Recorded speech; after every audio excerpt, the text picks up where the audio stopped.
Hello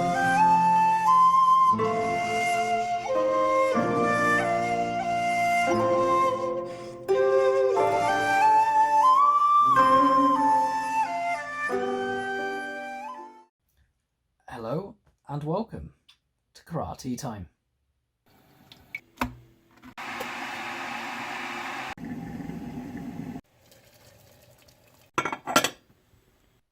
Hello everyone and welcome to a not Karate Time. Well, it is, but I haven't got a cup with me because I've been very fortunate to have Ryan from Force Strength and Conditioning join us for a conversation.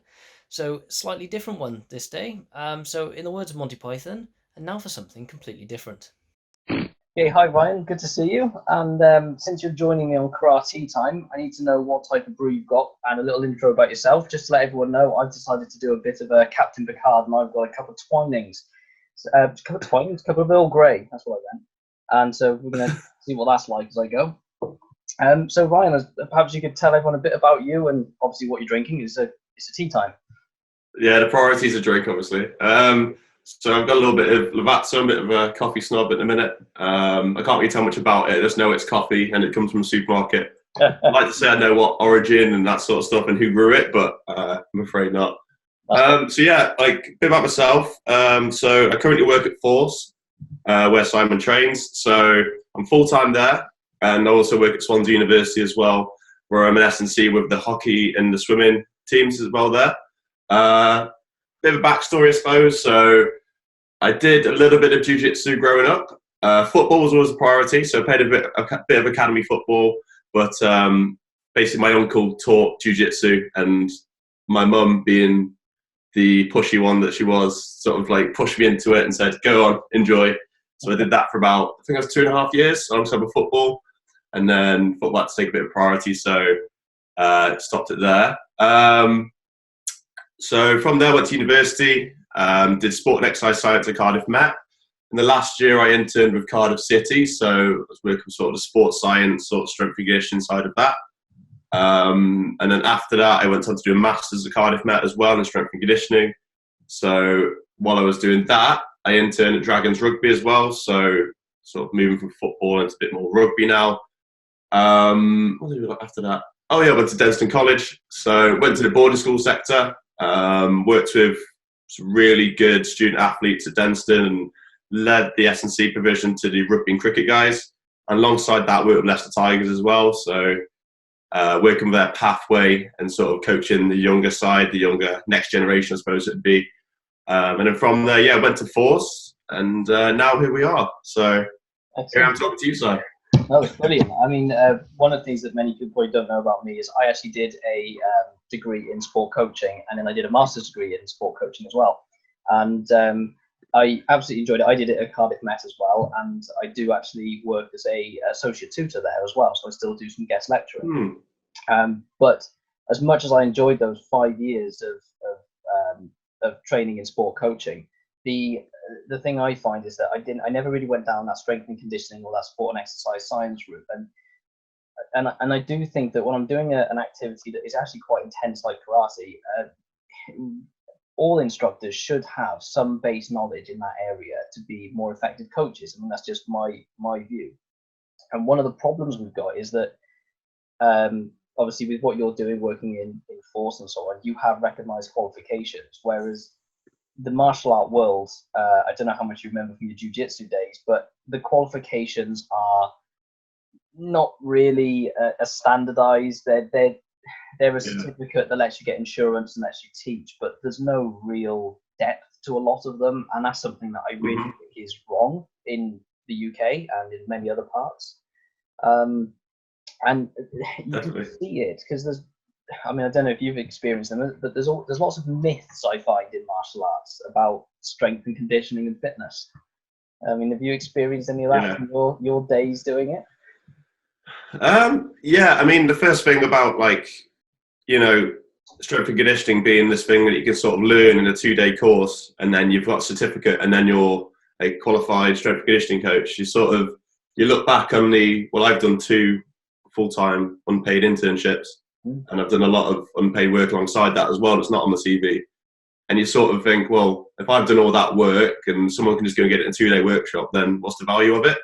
But I suppose what you sort of see, the people who have done that, they have point A, so they have the knowledge, or maybe they don't have to adapt it. So I know this really good thing about Olympic weightlifting. Oh, well, that's good. But my 14-year-old rugby player doesn't need to maybe Olympic lift right now. You know what I mean? So maybe that's the downfall of those. But yeah, I think what the UKSCA are doing in terms of making it more regulated, so those 2-day workshops are sort of a bit more stringent, I suppose, or have to be a bit more credited. But yeah, in terms of the myths as well, there's it's not just in the martial art world, but in rugby and football and basketball. There's that many different strains of S&C and how training should be. And you look at the martial art world where there's there's a million different types. You were talking about karate before this chat, and you're saying about 2 different types, and one's more fitness based, one's more technical.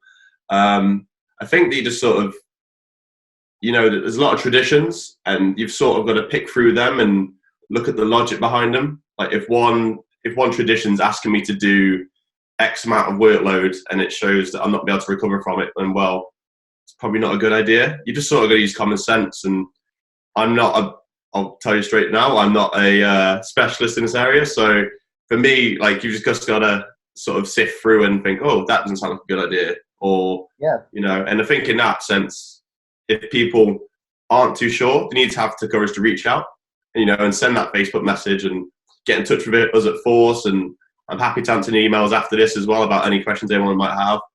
But yeah, just question things. And just because they've been there for 30 years doesn't mean they're perfect or, in concrete. Sort of think why, and not just, okay, he's done it, so I'll do it. I think if all your members start doing stuff that Conor McGregor was doing, I think not much success would be had, and I think you'd have a few broken bodies. So it's funny you should say it like that, because one of the previous videos I did was all about tradition in martial arts, and that traditions become. Can you hear all that noise behind me? A little bit. It's not too bad. The cats have decided to sort of wedge themselves. Hang on, I'm just going to go and move for a second. Hang on. That's all right. Sorry. A few moments later. Like I said, as soon as I start recording, the cats decide now's the time, and she just managed to get herself wedged behind a bookcase and a radiator. They're waiting for the moment, haven't they? Absolutely. I'm waiting for them to walk across the screen, actually. I'm just thinking what you said was really interesting, because the video I did about tradition, I talked about how tradition can be seen as a bit of a dirty word in martial arts, and I know exactly why, because I feel like that as well. I would definitely say I am a traditionalist when it comes to martial arts, and what I explained in one of the other videos was that for me the tradition side is about the values and the ethics that come with what we're supposed to do, and the purpose behind it. So I aim more towards the self-defense and the character development and the development of the person, as opposed to competition. Now, I used to love competition, and I think it's a good part of it, but it's not the purpose to which I do what I do. And the issue I see, though, is that people get hooked on that word tradition and end up saying, well, we've always done it this way, and so we always will. And that, to me, is not traditional. That's blind. This doesn't sound harsh, but it's blind ignorance. It's refusal to move on and go, are there better ways we can do these things? I mean, I jotted down, just before we came on, I jotted down some of the common things that I hear. So we've got big muscles make you slow. Karate gives you arthritis. People are there to do karate, not to do fitness classes.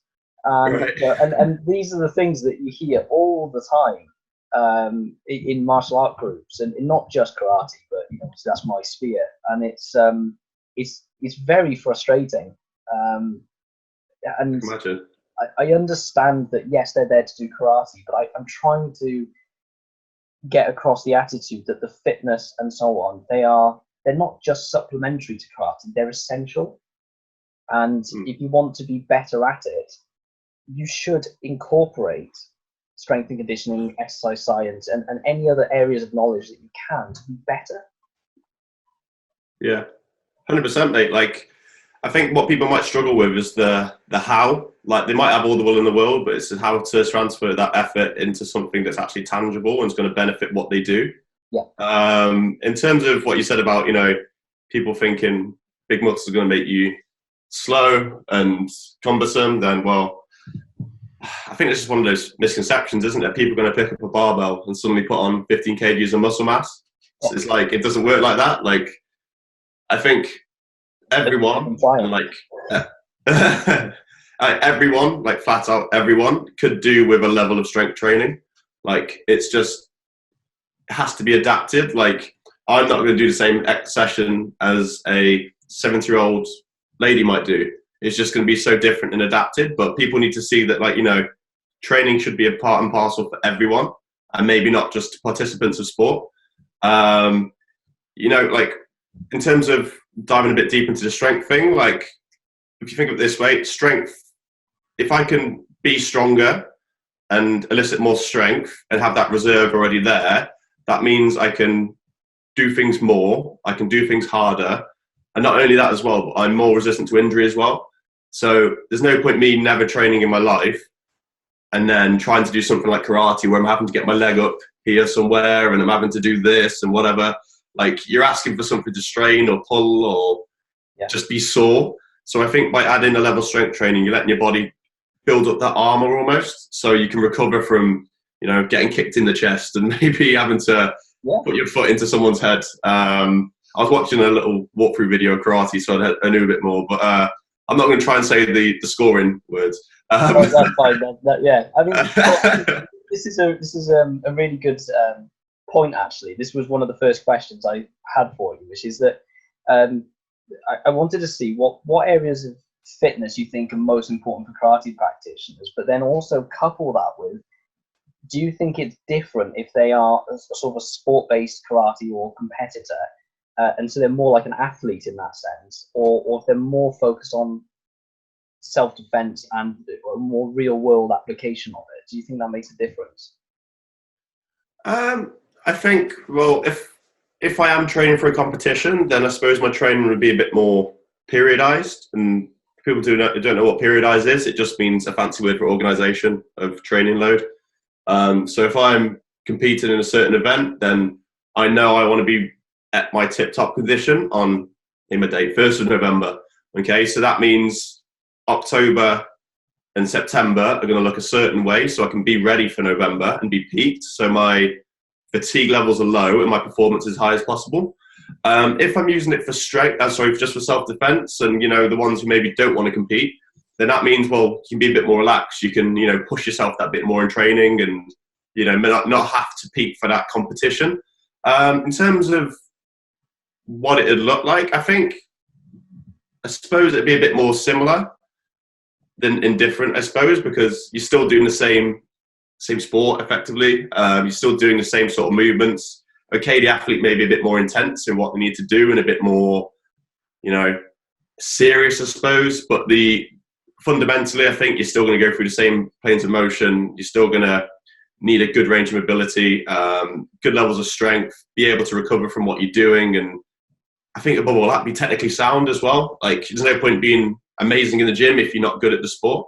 So I think more similar than indifferent between the two different participant types. But yeah, obviously, big difference is the athletes sort of having that tailored to a competition side, I suppose, the main thing. Great. I mean, I'm glad you just mentioned the word technical as well there, because one of the things that one of the similarities that I found from going into the gym environment with you guys is that it's partly a problem and it's a strength as well, is that I very much want to have the technical technique right as quick as possible. Not as quick as possible, but I want to get that right before I really do too much. And that's actually typically been my barrier to going into gym. So over the years, I've tried to go into a gym setting and I've not enjoyed it because I never really feel like I'm confident with the technique of what I'm doing. And most public gyms, you don't get much help or guidance. And in all honesty, that's the only reason, not the only reason, but that's the reason I stuck at Force, was because I had help. There were people on hand and they were happy to spend time with me and say, you need to do this, you need to do that. And the thing is that there's a great similarity there with karate, because we put such a, well, I certainly do, I put a massive stock in the technical proficiency of my students, because without it, you end up with, I would say, too much chance of things going wrong. And if they go wrong when you're with a partner and you accidentally hit them in the face, it's not you that's going to suffer, it's them. And it's but then of course in the gym environment, you don't want to be picking up heavy weights and trying to do a deadlift without proper technique, because you may pull that weight that one day, but you won't be able to walk for 2 weeks. Yeah, 100%. And like, I think knowledge is power in this sort of thing. Like, I mean, my mate does Brazilian Jiu-Jitsu, and he's really into. He teaches it in Cardiff, and he posted a meme up about like a load of white belts, sort of like a think of like Jack Russells all going at all each other, sort of scrapping and that sort of stuff, because they haven't got much knowledge, but they have all the will in the world. So they've got all this energy, and I want to strangle people, and they're sort of just like, you have the ones who are like the blue belts, or the ones who are a bit more further along. They're a bit more calm. I'm going to do it this way. Whereas the white belts are like just trying to scrap and that sort of stuff. But I think with the training side, it's just about like, use it to enhance, but don't let it take over. Like, especially with the competing ones as well. Like, I think you see it all the time in rugby or physical sports like that, like American football. You have these genetic freaks that are just massive, strong, quick, explosive. Can they play rugby? You know, but they're so physical that they can rely on those traits for a bit, and then eventually they get found out, and then that's when they start to come down a little bit, and so, maybe I can't get up to that next level. I can't compete with those people who are technically really good. You know what I mean? Bizarrely, I'm the opposite to those people, because you think of your stereotypical martial art instructor. If they're Japanese, you expect small, diminutive, wise old man. And if they're a Western instructor, you expect tall, strong, physically powerful people. And unfortunately, I'm neither of those. I'm small, I'm diminutive, I'm not old yet, I look wise. Although I am losing the hair, so that I used to compete a lot, and I loved competing. And one of the things I found is that competitions have changed a lot over the years, and that's not necessarily to say that it's a negative that they've changed, but I found the transition of certain competitions very difficult. In fact, when I do the edit, I'm probably going to put a little picture-in-picture to show competitions from sort of 20, 30 years ago compared to now. And the difference is absolutely phenomenal. When you look at the old competitions, they're very physical. They tend to be, they don't tend to throw a huge amount of techniques. They tend to be very short, sharp, and over very quickly. So short, sharp bursts. And when they get hit, I mean, they've been hit, but they're not seriously injured. It's a case of they've been hit enough to know they've been hit, and then it's controlled as well. Whereas more competitions now, they are very much more like athletes. In fact, my instructor normally says it like that. He says that they are better athletes now than he ever was when he was competing, but he's not sure they're better karate practitioners than when he was doing it. And it's I mean, I'm obviously a lot younger. I'm 31 now, but I started my competitions at the tail end of what he's talking about. And then I used to, you'd stand in a ready position before they say hajime to begin, and half the time I come in, fake a kick, straight hit to the head, and it was 1 point, and it was over, because the purpose was that whatever strike you did had to have the potential to finish that person off if it was a real fight, a real conflict. Okay. Then when I transitioned into the WKF rules, which were very much athletic, you had a lot more padding. The bouts would go on for about 3 minutes, and you could score. I think at the time it was you scored up to 8 points before you. So it was either most points at the end of the timer or first person to 8 points and you win. And it was, I can remember my first one now. I was probably about, I don't know, 16 or 17. I remember same thing, came in, faked the kick, straight in the head, scored a point, got 1 point, and I had 2 minutes and 55 seconds still to go. I was exhausted, and they just wore me down because I wasn't used to going that long. I see, yeah. My aerobic work and cardio just wasn't there in comparison. Yeah. It's yeah. I mean, it'd be interesting when you see the final video. You'll see the difference in what they're like. No, 100%. Like, I think you see that in all sports as well. I mean, you look at rugby videos from like the 90s and like that sort of thing. You look at the players now, like the size difference is just massive. And like, same goes in football. Like, players are covering more distance now. They're covering more high speed distance. This is doing more, and there's more intensity as well. So I suppose that's why the sort of reliability on the physical side is, because I think compared to the sport, it's low hanging fruit. Like, if I do this amount of running, this amount of weight, whatever, I'm going to get this much improvement. Whereas the sport thing isn't as linear as that. It's dependent on your ability to learn and transfer the skills. So I think, that's why I think all sports are going the same. Like, you look at MMA as well, and, you just look at it from years ago, and the physicality changes so much. And I think it's going to come back the other way now, whereas in terms of the physicality has gone so much higher than technical in some cases. I think it's going to maybe come back the other way now. I'm going to find like a good leveler almost of how to bring that technicality up, and maybe find that it is the priority as opposed to, just getting huge and jacked and getting shredded and that sort of stuff. I remember, I can't remember which commentator, I want to say it was Brian Moore possibly, and he said that when he was playing rugby, you could always see the difference. You could always see who was a prop because they looked like they'd just come out of the pub for their training. You could always tell the scrum half because they were basically dwarfed by everyone else. Yeah. Whereas now, it's hard to actually tell just from a general look who does what, because they've all now become like multi-role athletes. And and the same is true in karate, because when you look at competitions, and I'm bizarrely going on to competition a lot because it's not actually an area I'm that interested in anymore. But because they've now gone, actually, this is something you might find interesting, is that in older competitions, sort of back to the history of karate. So the founder of Shotokan karate, he was dead against competition. He said it wasn't a sport, it wasn't for that purpose, and so no competitions were held until his death.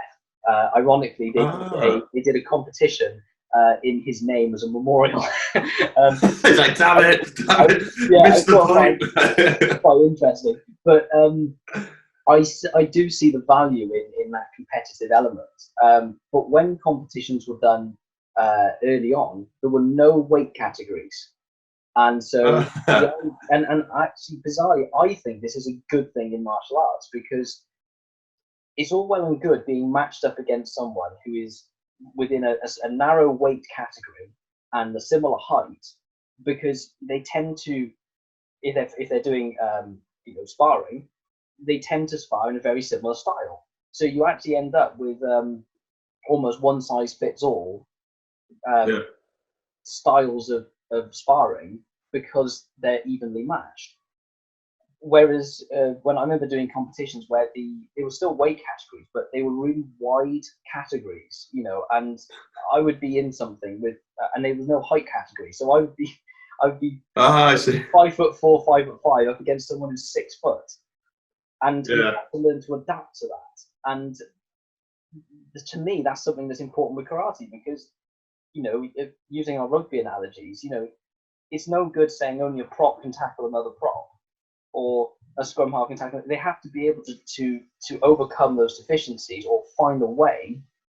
I mean, I remember, you watch someone like Shane Williams when he was playing, trying to tackle a massive Samoan. Well, he found a way, Yeah, he found a way, 100%. Like, I think the athlete that can film, I think at the top level, like, athletes are specialists in one really good area, and they're okay at the other areas as well. Like, for me, if you're at the elite level, you're really good at maybe one or two things, like world class. You've got PhD in those areas, and you've sort of got like an A level in the other ones. You're sort of all right. It's like you said to Shane Williams, he's really good at speed, step, pass it, really good, really, really good. Can he tackle? It's all right. Yeah. He can tackle. He can take down some big fat prop by grabbing his leg and tipping him maybe. I was But actually, you know what I mean? There's that. Yeah.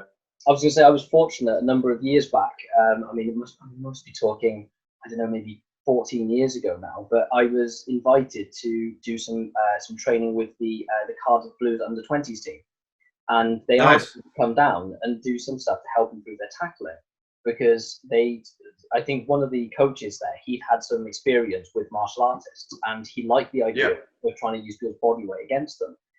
And I did a short sort of seasonal training with them, just once a week or once every 2 weeks, I think it might be. And I was helping them learn about targeting certain points of the body. So one of the things, for example, if you have that massive guy coming towards you, of course, from a self-defense point of view, I'm not going to stand there and let him come at me. The first thing I'm going to do is move out of the way. But at the point where they're going head on past you, so if they're coming at you and you move to the side, their hip joints become vulnerable. They become like a hinge. So it was when we went to the tackle, you would target a single hip joint, not actually aiming for the joint itself, but aiming to disrupt their rotation. And it would roll the person onto their back. It would stop them being able to get onto their front and protect the ball.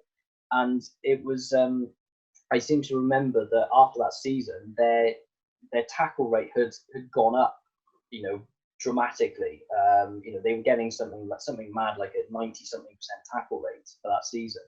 But their injuries had dropped because they weren't just being steamrolled anymore and trying to keep on the strength. And it was a brilliant thing for me to go, well, actually, this has all come from a karate background, footwork, body positioning, targeting.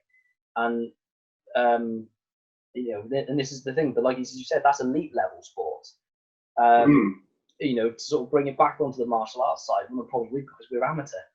And that's a good thing, but there's no reason we can't take some professional approach to it, even as amateurs. And Definitely. You said earlier that, if you're 70 years old, you're not going to be doing the same routine as someone else. And this is where my issues is. My club has a very diverse age range and fitness range. I mean, I think my youngest student is either 7 or 8, and my oldest student is 70. And I don't separate my classes on grade or age, because I started at the age of 8, and I could learn a lot from the adults by being in that environment. I could see the effort they were putting in and the atmosphere that was created. But I still think that adults can learn a lot about relaxation from children, which is why I keep them in class.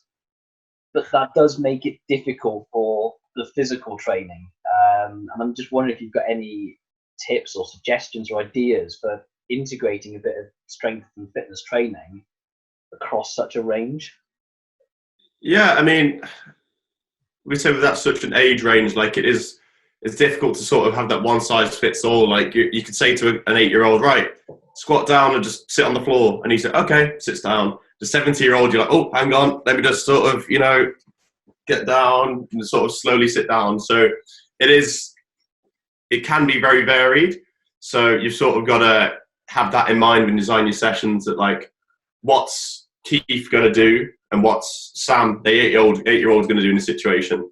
So sort of have the different options available, I suppose. But I suppose in terms of integrating fitness, like one area I've seen quite a few different sports and different methods is sort of thinking of sort of low complexity skills. So I might have a very simple pad drill. Okay, so I'm doing that for 30 seconds. I'm resting 30 seconds, and I'm going into like a station where I'm doing some lunges or some jump squats, that sort of stuff. So I'm sort of combining the skill element on a low complexity level, and then I'm resting, and then I'm going to sport specific area. So I'm ticking off that fitness, I'm resting a bit, and then I'm going sport, if that makes sense. Yes. So you still see it in rugby quite a lot as well, where like they'll have like a passing drill. Okay, so they'll have a really simple passing drill. You just got to get the ball through your hands. You've got to think. You've got to organise yourself and your team around opponents, and then you're going to rest a bit. Okay, now you're going to go into a running drill and work on some speed and conditioning to sort of get your heart rate up. And I think by doing that, you're accomplishing two things. You're getting your performance level up, so you're getting that aerobic capacity. You're building a little bit muscle strength as well, core strength, whatever you want to go for. And then in addition to that, you're working under fatigue. So particularly if I'm competing, okay, I'm going to be in competition tired at some point, especially during the later rounds, all right? So it's important for me to be able to think clearly and, organize myself and my body under stress or under fatigue. So I think that's definitely something, I'm not a karate coach, and but wouldn't really be able to give you specifics as to what you could do. But in terms of that as a template, go where you want with it. Just think, you got to think what your priority is. So if I really want to work on this skill, okay, that needs to be number one, okay, and then that's when the fitness sort of comes down the pecking order a little bit. So I need to sort of know what I'm prioritizing in that session and keep that at the forefront throughout the planning stage. I think the worst thing you can really do is get really tired and then go straight into something with skill. Okay, so I'm just gonna have no freshness, and the skill. I mean, at the end of the day, you're training to do karate. You're not training to do burpees or join the Marines or join the army. So you need to have that at the forefront and just prioritize that you are doing karate and you're doing stuff that requires your brain and body to work hard. Yeah. So to do that, it needs to be rested. Sorry, yeah, I was just saying that balance is very difficult. Like you said just before we started recording, we mentioned some of the other styles, and in my experience, other styles of karate, Kyokushinkai is probably the main one for this, and that's not me being rude to them by any means, but they bill themselves as the strongest karate, which is obviously very debatable, but I think it's a label that they put out there to set the tone of what to expect when you join them. It's a bit of a marketing line, is my viewpoint on that. And I'm happy for anyone to disagree with me in the comments as much as they want, But you find that when you go to their classes, and I've got some great Kyokushinkai friends in the area, and I've been to train with them. They've asked me some guest sessions with them, and it's great. I love every minute of it. But sometimes they'll do a warm up and like sort of physical conditioning for about 45 minutes of the lesson at the beginning. And the problem is they go, right, let's do some actual karate techniques as such. You're exhausted. You can't move.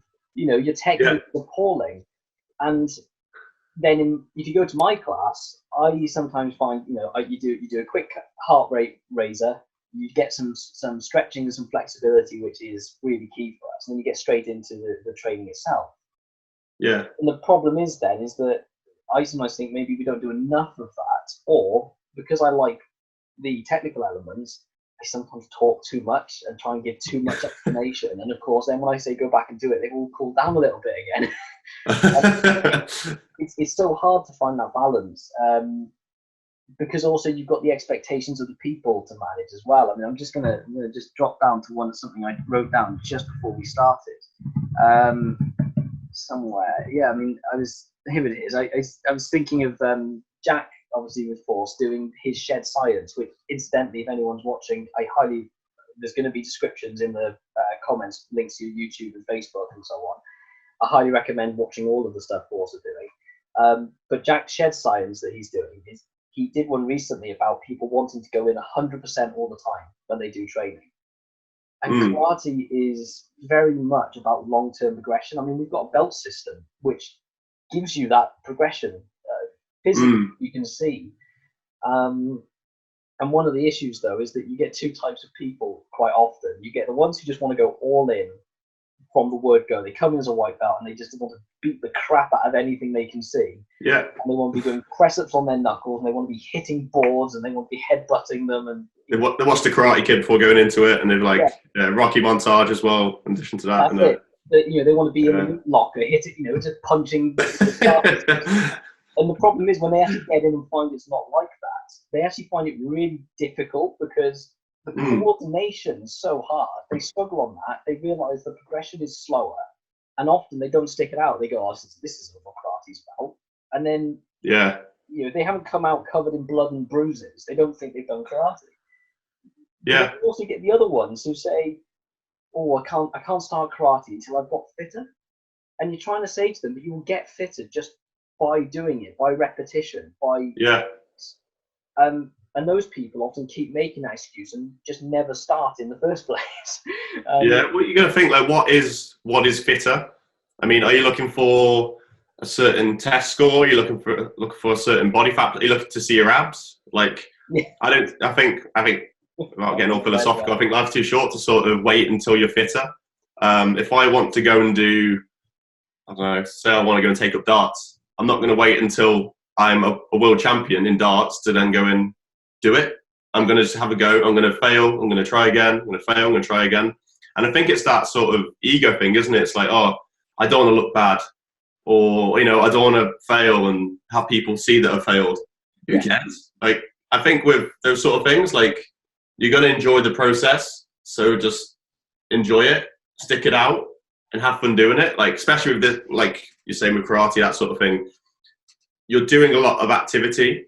So in terms of waiting to a certain level of fitness to do it, I don't know. I'd rather get my hands dirty and my feet wet and go and get involved personally.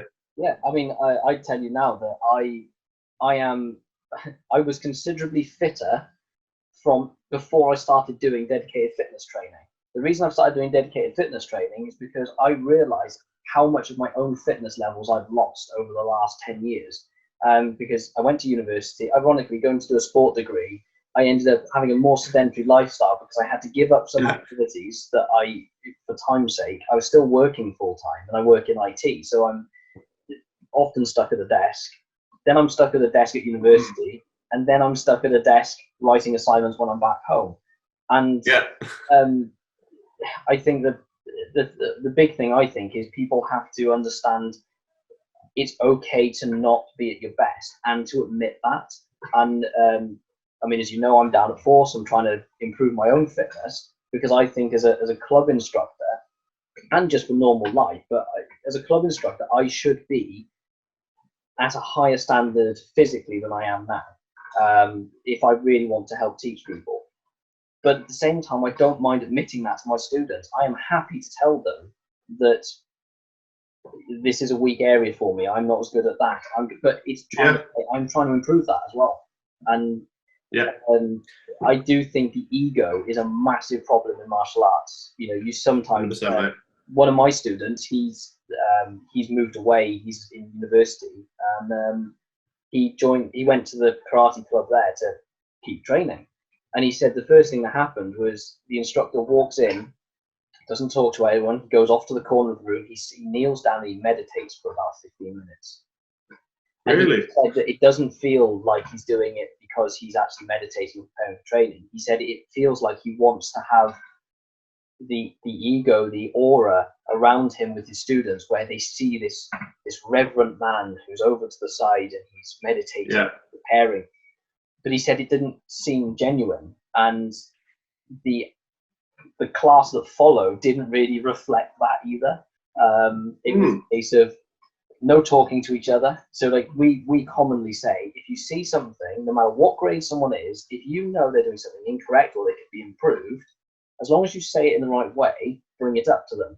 I don't mind one of my assistant instructors saying to me, do you know you don't fully extend your leg in front kick? Really? Okay, that's fine. I'll work on it. Because you don't see it yourself. But they weren't allowed to do that. They weren't allowed to talk. They weren't allowed to discuss. They weren't allowed to offer advice to each other. They just had to train.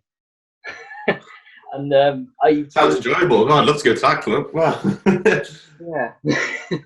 Yeah, I mean, like, I think it comes down to humility again, doesn't it? And everyone's so into social media at the minute, and we only ever tend to see extremes, don't we? We see the fittest people or the strongest people, or we see, this person winning this belt and whatever. And I think as good as that is, you need to sort of level it down. And, they started as an amateur at one point, and they kept going at that level to get where they are today. So just because, you might not be a world champion, or you might not be winning this fight or that fight, whatever, doesn't matter. Like, you're going to get better by doing it. So, yeah, I think it's just a question of humility, mate, and just laughing and, enjoying the process. And it's okay to look funny and look like a dick. Yeah. It's fine. Like, That's right. I take the mick out of myself more than anyone, when I'm in a class. Yeah. I make comments about me being short and bald and all the time, and, and things like this. And the thing is that hopefully they know that, I'm short and I'm bald and I'm not as big as most of these people. I'd probably beat them in a fight if I had to. Oh no, but I love it. Like, obviously I work with rugby teams and football teams, that sort of stuff. It gives me a lot of satisfaction to take someone from level A to level B, which is way stronger than me. It's just going to happen. Like, if me personally, if I like when I worked at Dunstan College, like, you've got 18-year-olds that are deadlifting like 30, 40 kg more than me, and that's fine. Like, I don't mind, like, because that's relative to them. Like, they're going to have people that are more explosive than me, can run farther than me, and that's okay. But I'm still the coach, and like, it's going to be a point where people are going to succeed you that you are teaching, but it's knowing where to go with them when they get to that level. Yeah. I think big thing for coaching with me is rule number one. It's not about you. It's about them, and and where they go with it and their journey. So it's more, as a coach, knowing where to guide them and where to sort of nudge them in the right direction, as opposed to taking the lead and then trying to drag them. So I think I've said to people in the past that if at least one of my own students doesn't surpass me by the time they get to where I am now, I've done my job wrong, because they should be taking the knowledge that I've gathered from my instructors, and I always say it's like a process of addition. When I started teaching, I was only 18 when I started running my club, and it was very much I started running it out of necessity, where the other instructor left for various reasons, and it was my club. I'd been there longer than him, and I had the support of my chief instructor to say, yes, you can take it on. It's a huge learning curve for me. And for those stages, I would say most of my teaching was sort of like 90% of me imitating what my instructor taught me. And then over time, it's now become 90% of me and only 10% of him. It may be the content, but the delivery is different. But I've taken things I've learned from other instructors and other groups, people like you and so on. And if I can take all of that, and then one of my students develops that from me, if they can then start adding themselves onto that and then passing on, it should get better. People should be better, and they should almost be better quicker in some respects as well. It's the benefit of hindsight. 100%, mate. Like, it's weird. Like, I'm exactly the same when I started interning and I had some responsibility. All I knew was what the people I was interning for was doing. If you asked me what was the correct method, I'd say what they would do was great, because that's all I'd seen. And for me, that was, the best there was. But now, now I'm 3 or 4 years ahead of that, I look back at it now and think, oh, maybe that could have been better. Or, I would have done this differently, and it's one of those things, isn't it? Like, whoever I coach now is getting the sort of product of what I've learned over the last 5, 6 years, because for me, that's the best way to do it. And I'd hope that they take what I teach them and make it better, So my mistakes that I've made aren't something that's going to go to waste, and then, they're going to use it and benefit from it. So again, like, I just don't think, I think a lot of people, particularly in the coaching realm, tend to keep secrets.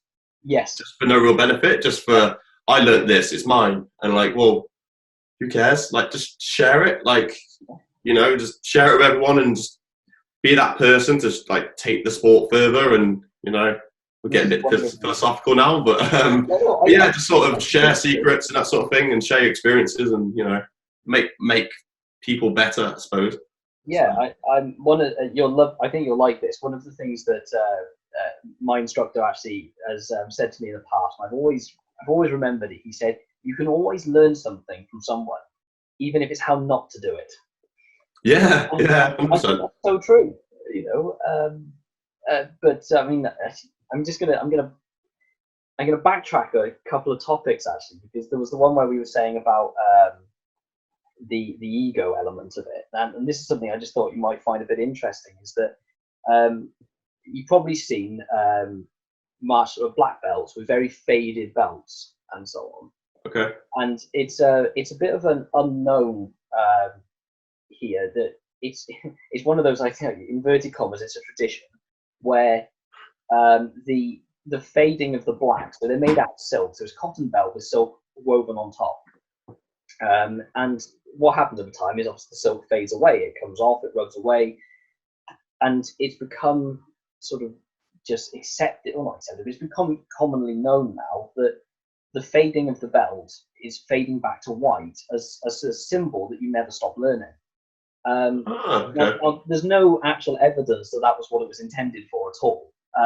But it's actually one of those invented, I call it an invented tradition. All traditions are invented, but it's actually, I think, a very good one. I think it's quite a nice one. The only problem is I found out recently that you can now buy pre-worn black belts. Oh Faded black no. belts.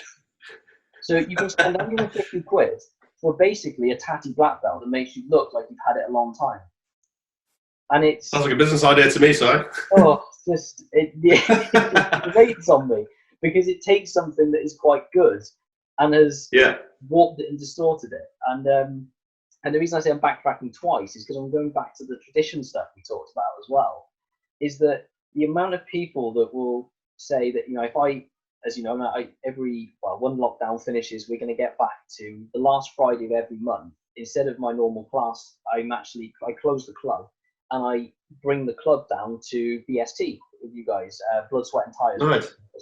Talking about that. Because I think it's nice for them to test their fitness. They work together in a different environment. And it's a great thing. And the good thing is they're accepting of that. Whereas a lot of places will say, yeah, but they're paying to do karate. They're not training to go there.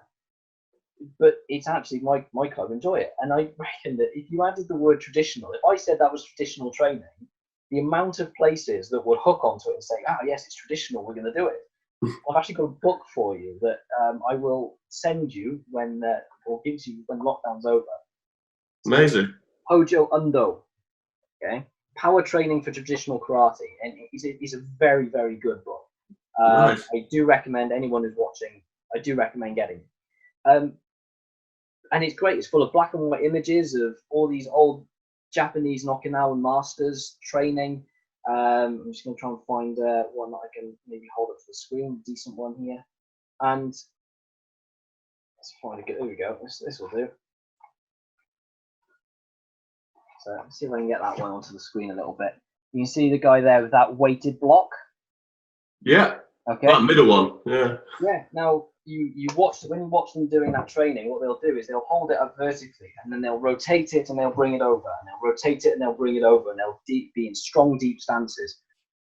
And when you look through it, you go, this is brilliant. These are traditional, ancient karate methods.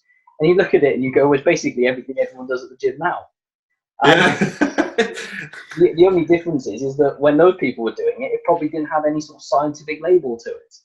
And when you look at the items, this is why I think you'll enjoy the book, because it shows you how to build all of those items. It shows you how to make a kettlebell, how to make a makiwara.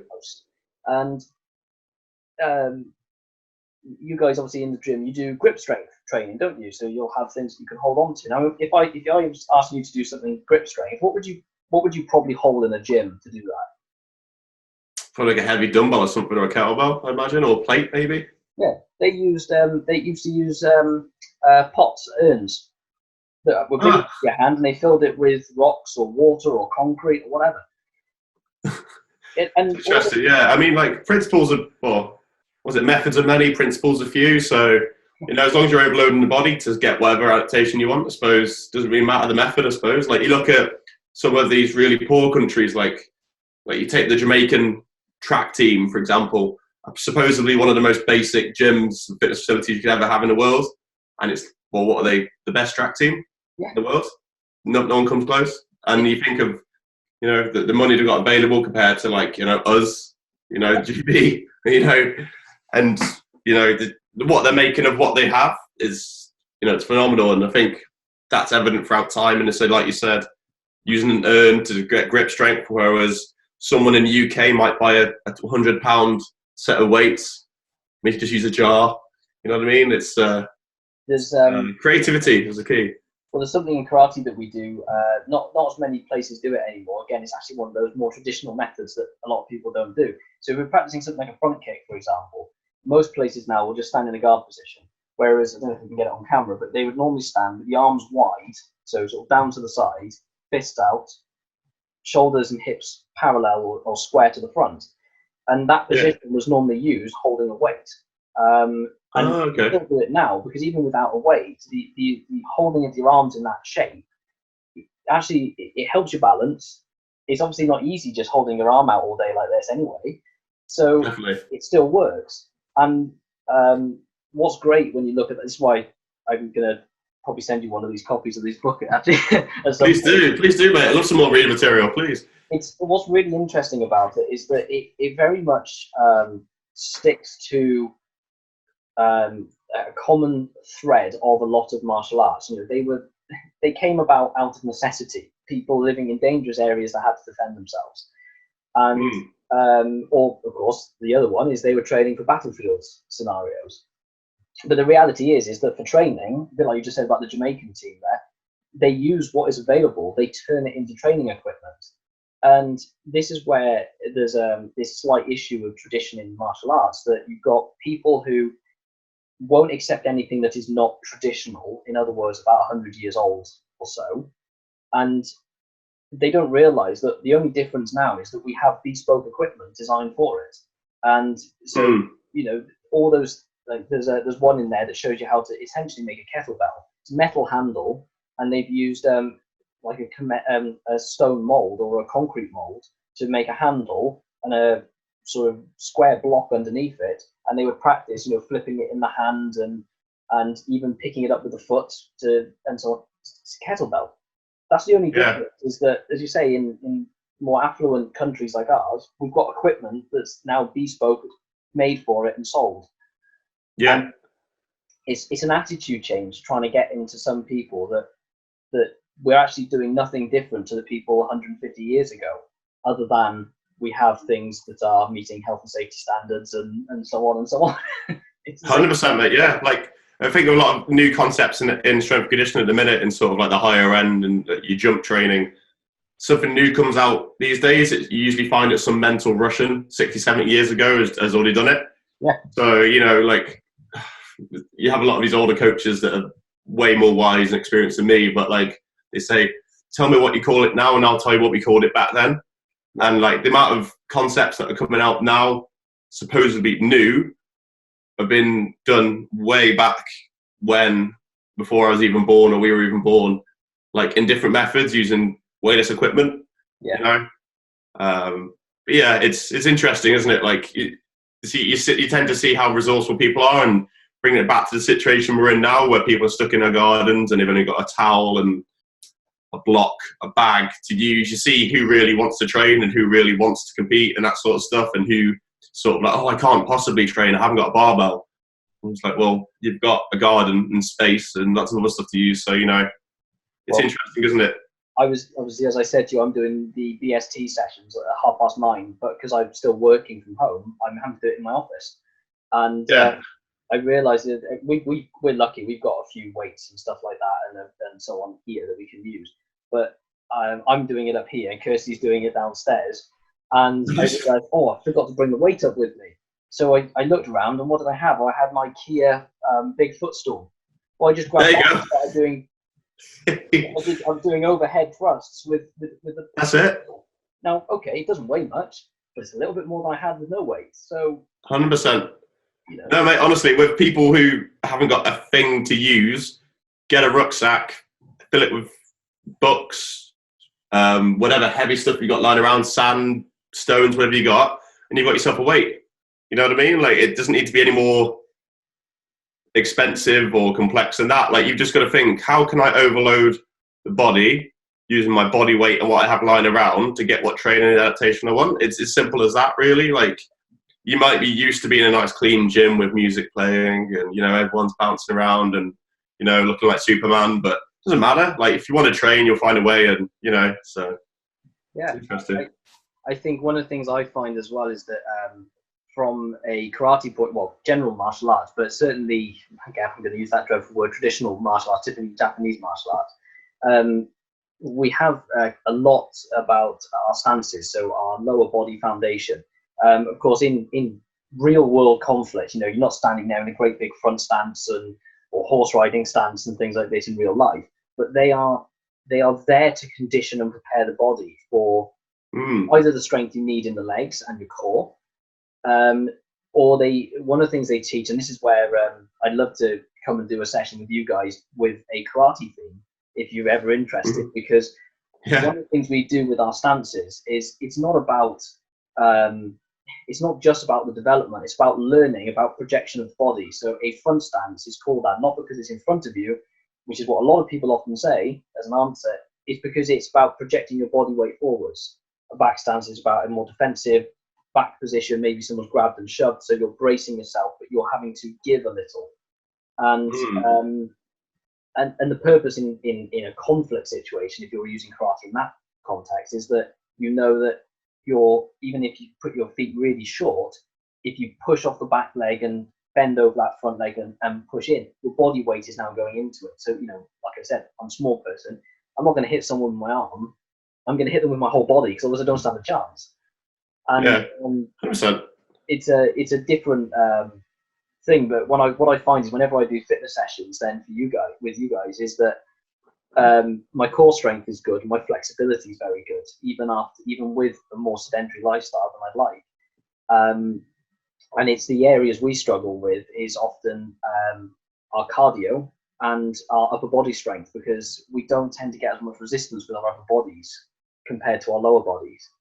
And unless you do what a lot of clubs do, which is every lesson we're going to bang out 50 press ups a time, you don't get enough of that, I find. So when we started adding things like resistance bands in and so on, but it's very difficult to make it enjoyable for such a diverse age range sometimes. And so we don't do it as often as we'd like. And that's one of the reasons why us coming to Force is really helping, because they know what to expect by going to that environment. They know they're not coming for karate, they're coming for fitness. And, we're only doing it once a month, but we've already got, with your live sessions, some of our students are coming on there and doing your live sessions at the moment, which is great to see. Good. And I think it's you say what you think, but I think it's about trying to change the mindset and create the culture that you want within your group. Yeah. 100%, mate. I think culture's everything. You can have teams that may be the most talented and, most naturally talented and gifted as possible, but if the culture isn't there and the ethic to actually get better and apply themselves, you're not going to get anywhere. Simple as. You see it with the teams I work with, sort of thing. Maybe not the best, talent wise and gifted and that sort of thing, and naturally, you get these freaks of nature that sort of walk onto the rugby pitch and huge monsters of people and maybe just can't be bothered on that day. And they're like, oh, I can't be bothered. Whereas you've got all these guys who are maybe a bit less physically benefited, I suppose, or gifted, and they're all working their socks off to get better. Well, they're going to be the winners 9 times out of 10. I think culture's everything. And if you can I think people maybe sort of take it on themselves to think, right, how can I go into this session a little bit better? And I just think that if you're not going into that session trying to do that, then you just start wasting your time. Don't go and apply yourself and go to that situation and, go and get coached by someone if you're not going to be 100% and trying your hardest, because I just think there's better things to do and, more people could be in that place, I suppose. So I don't know how you find this in your sphere of activities, but I in my experience, the people who are the most naturally gifted at their given activity, they tend to do really well up to a point, and that point is normally where they get a little bit more resistance or competition. And at that point, if they go, well, I was doing it really easy up to this point, often what they'll do is they will go, right, well, okay, I'm gonna quit this now. And in karate, the common one is that they may be naturally ridiculously flexible and really quick, and then they hit a certain, say, competition category, or they hit a certain grade point where there's so for us, we normally refer to as the first sort of 3 or 4 grades are your lower grades. You've then got 2 or 3 intermediate grades, then your brown belts and your black belts are senior grades. And really, the change from that intermediate to senior, it's not about how many techniques you can do and how many kata you can do. So I don't know what kata is. It's a form practice, which is a really, really cut down version of what it really is. But what happens is it's an attitude change. It's about the intent you put into your techniques, and are you really doing this like a serious practitioner? And what happens is people sometimes can't make that transition. So what they do is they take their natural talents and they'll go, right, I'm going to join gymnastics because for another few years I can be absolutely the top, winning everything. And then they get to a point where the people who are less naturally gifted but have worked hard start to they catch up, beat them, and then they leave again and they go to something else. And I don't know if you get that with what that's the thing. 100%, mate. Like, I like that Bill Belichick quote when it's like, talent sets the floor, character sets the ceiling. And I think in terms of that, like, you're always going to have the people that get away for so long, and it's sort of, they can get away with putting in 60% effort and then eventually get found out. And in all aspects of life, mate, like not just in training, like there'll be a certain level you can get to just naturally and without doing much work. But after a while, you're going to have to apply yourself and find that next ledge, I suppose, to get to that next level. It just so happens that in the gym, people, different people are good at different things, and there's different aspects which are good for different people. Like, look at the weightlifting world. Like, there's that many people that can get along for so long, and then they hit a ceiling, and it's like, oh well, how do you get to that next level and get that much more weight on the bar? And what do you find that really makes your body adapt and makes it get even better? Because that's what it is. It's just making your body adapt to different stimuli. Yeah. And you're going to get to that ceiling, and you're going to have to find something else, which gets you another bit, and something else, which gets you another bit. So it's just a matter of fact of, finding what it is that makes you get to that next level. And I think in part of that makes it enjoyable as well for you and works for you, I suppose. So.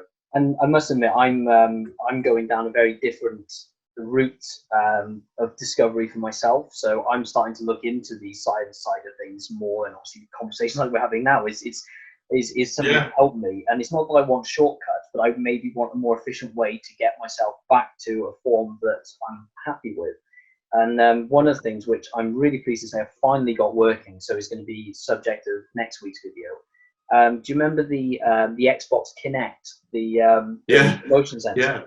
So I've dug out my old Xbox Kinect and I plugged it into my computer, and I've managed to get some software from a university in Italy, which is actually letting me. It was designed, I think, as a university project for the Italian karate team, and it uses a Kinect sensor to analyze biomechanic movement, and it lets you measure velocity of individual limbs. It lets you see the skeletal frame of movement, and it measures your potential energy as well. Now, I'm really looking for. I've tested it, and it seems really good. I mean, a lot of the science is well beyond me at the minute. I got to dig into it. But I was looking at it, and I was also thinking that it's a great way for me to improve. And for athletes that want it, you can record these little files, and you can send them results. If people want to really go down that route. But I was actually thinking, for what you guys are doing, because of the way it records, I think it would work for gym techniques as well. I think it would record the things that you're likely to want to do. So when lockdown's over, I might whack it on a laptop or something, and maybe we could test it out on, someone doing, a squat technique or whatever, and see if we notice anything from it. And maybe your expertise would make sense of it better than I can. I'm just trying to think now. I went to a conference a while back, and I can't remember the name of it now, but it's exactly what that is. It's literally a big motion capture unit which has sort of like prerequisite joint angles in it. And if you say you're in a squat and you go into a lot of knee valgus, which is where your knee caves in, it will flag up and say, oh, this happened. And if a torso leans over too much, that will flag up as well. Yeah. It's interesting. Yeah, it's like how motion capture, so technology and coaching guys sort of combine, isn't it? Which is really interesting. But definitely, the Kinects are sort of a weird thing, aren't they? Like they went out of fashion and sort of went out of use, and now they're sort of getting all these alternate uses, and now they dropped in price. Everyone's sort of, oh, I can do this with them. Yeah. Which is I'm using one from an Xbox 360, so mine's really old. There you go. And, it does the job, and I've actually got. This one was one that someone gave me, so I've actually got my original one back with my parents' house. And it said if it works and it's of use, because the software is actually free, so I can get it through the university. And as a karate instructor, they basically say, okay, you're an instructor, you're working at university, here you go, here's a free license for it. Perfect. And so we might be able to give you one to have for yourself. Whether you want to use it, you can, it's there, Amazing, mate. I love fan play and stuff like that. It's whatever keeps the mind stimulated, I suppose. Whatever keeps you tick along. And I find that things that make me really confused are definitely the ones that keep me interested for a bit at the moment. Like I'm sort of looking how to use R at the minute, and I've never been so confused. Oh my lord! When I started, Jesus, like might be written in Chinese or hieroglyphics or something. But now it's starting to come around a little bit, and it's starting to make a bit more sense. Or I'm starting to be a little bit less confused. So yeah, I definitely love something I can get my teeth into like that. So tell you what, this just reminds me what I was going to say with this book as well. Is that I tell you what, as soon as you add Japanese words onto the front of an exercise, people all of a sudden think it's a brilliant thing for karate. And if you look at some of these, and there's one here called Junbi Undo, and Junbi Undo is essentially where is it? Where's the little? Here we go. It's basically warm-up exercises, preparation exercises. That's all it is. Sounds better than warm-up. I'll say that much. Yeah, and it's amazing that you say to someone, right, we're going to now do. Let's have a look. We're now going to use a. Oh, what can we do? Let's have a look. There's a good one right here somewhere. There we go. Right, this is a good one for you. I think we should practice working with a tan. Okay, it's just called a tan. And any idea what that is? A bit of bronze, I don't know. Like a picture? Ah, that looks familiar. There we go. And I'm not joking. You put these things out there, and you just put a Japanese word on it, and they love it. And isishashi, ishisashi. There we go. A stone lock. Okay, and see if you can tell me what this looks like. This is like a question and answer now, isn't it? Okay, yeah. A certain kettlebell, I think that looks, yeah. That's the thing, isn't it? It's just like, yeah, tell me what you've just found and I'll tell you who found it about 80 years ago. So, exactly. Yeah. Anyway, I mean, I haven't got any other topics. I mean, if you've got anything you wanted to add onto it as well. Not massively, mate. I just think that, people need to find something they enjoy. Just because it's fitness doesn't mean it's like it has to be grueling. And you look at these massive CrossFit workouts you see on social media these days, and I think find what's right for you, and particularly in the area of karate as well. There's that many different facets to it. So mobility, fitness, strength. There's that many different facets to it. Like find something that works for you and that can improve those areas. And I think you're onto a winner. After this, if anyone wants to reach out and drop me an email and we can have a conversation or a phone call, whatever, about different questions you might have, more than happy to do that, mate. So I'll give you my email to chuck in the description. And yeah, hope the podcast was enjoyable for yourself and listeners. I've really enjoyed it. I mean, even if no one watches it, I don't care. It's good for me. But no, I mean, a massive thank you to you and obviously for Force for letting you do this under their banner as well, which is great. For everyone watching, I'm going to put the descriptions in the video. In the comments. No, that's not the word I'm looking for. I'm going to put the links in the description. That's what I'm after. So you can have a look at Force for yourselves. You can have a look at their website and their Facebook pages and YouTube. If you want to, I won't put your details up publicly, but if people are interested, if they want to contact me, I can then, if you're happy, I can pass them on. And if you've got questions, please throw them in the comments and so on. Really pleased to have you on here. It's been great for me, and I hope if you've enjoyed this format, we can do it again on different topics. I mean, we started with strength and conditioning and exercise science, and we ended up talking quite philosophical and profound in many points. Yeah, 100%, mate. Gets a bit deep, doesn't it, sometimes? So, yeah. Yeah, brilliant stuff. So anyway, thank you, everyone. I really hope you've enjoyed it, and we'll catch you on the next one. Thanks, Ryan. Cheers. So I just want to say a big thank you to Ryan and for everyone at Force for letting us use their official branding out on here and so on. And really good to have Ryan on. It was a fantastic chat, and I hope you've all enjoyed it. Please check out all their links in the description. So we've got their website, their YouTube, and so on, Facebook page. They are an absolutely superb group, and I hope to have them on here again with us soon. And we'll see you next time. Take care, everyone. Bye.